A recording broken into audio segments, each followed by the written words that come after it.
இப்போ நமக்கு ஒன்லைன்ஸ் வந்து எதில் வேணால் வரும். எதில் வேணால் நம்ம டக்குன்னு ஒரு வீடியோ ரீல்ஸ் பார்ப்போம், அதில் ஒரு ஒன்லைன் வரும்.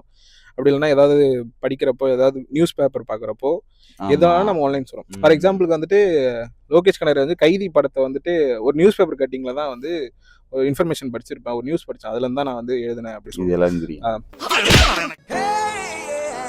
ஒவ்வொருத்தவங்களுக்கும் எது வேணால் ஐடியா வரும். எனக்கு வந்து நான் ஒரு சில விஷயம்லாம் யூடியூப்ஸில் பார்த்து தெரிஞ்சுப்பேன். அவர் 2 சேனல் எனக்கு ரொம்ப பிடிக்கும், அது சஜஸ்ட் பண்ணேன்.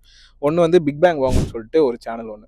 அதில் என்னென்னா ஒரு டாபிக் எடுப்பார், அந்த டாப்பிக்கில் இருக்கிற எல்லா விஷயத்தையுமே சொல்லுவார். சால்ட்டுன்னு ஒரு விஷயம் எடுக்கிற ஒரு டாபிக் எடுக்கிறேன்னு வச்சுக்கோ, உப்பு எங்கேருந்து ஆரம்பிச்சது, எப்படி வந்தது, அதோட வரலாறு ஃபுல்லாக சொல்லுவார். இந்த மாதிரி எந்த டாபிக்கான இன்ட்ரெஸ்டிங்காக இருக்கும். எல்லாம் ஒரு வீடியோ இன்ட்ரெஸ்டிங்காக இருக்கும். அதில் நான் அந்த வீடியோ சும்மா பார்க்குறப்போ எனக்கு ஒரு 2-3 ஒன்லைன்ஸ்லாம் தோணும், நான் அதெல்லாம் நோட் பண்ணி வச்சுப்பேன். ஸோ இந்த மாதிரி இன்ஃபர்மேஷன்ஸ் இருந்தால் தான் நமக்கு ஒன்லைன்ஸுமே வரும். ஸோ அந்த மாதிரி எனக்கு வந்து மித்தாலஜி பார்க்கறதுக்கு படிக்கிறதுக்கு பிடிக்கும். அது மாதிரி இன்னொரு சேனல் இருக்குது, சியூன் ஹிஸ்ட்ரின்னு சொல்லிட்டு. ஃபுல்லாகவே வந்து கிரீக் மித்தாலஜி, ஏன்ஷியன்ஸ் மித்தாலஜி, நம்ம ஹிந்து மித்தாலஜி எல்லாமே பேசியிருப்பாங்க. அதுலேருந்து சில ஹிஸ்டாரிக்கல் ஃபிலிம்ஸ்க்கு நான் வந்து ஒன்லைன்ஸ்லாம் எழுதி வச்சு. ஸோ எனக்கு இந்த 2 சேனல் ரொம்ப பிடிக்கும். இதுலேருந்து நான் ஐடியாஸ்லாம் எடுத்துப்பேன். ஸோ அது சஜஷன் பண்ணலாம்னு சொல்லிட்டு இது முக்கியமான விஷயம். ப்ரொமோஷன்லாம் கிடையாது, எங்களுக்கு வந்து சஜஸ்ட் பண்ணணும்னு தோணுச்சு, அதனால பண்ணோம், அவ்வளோதான்.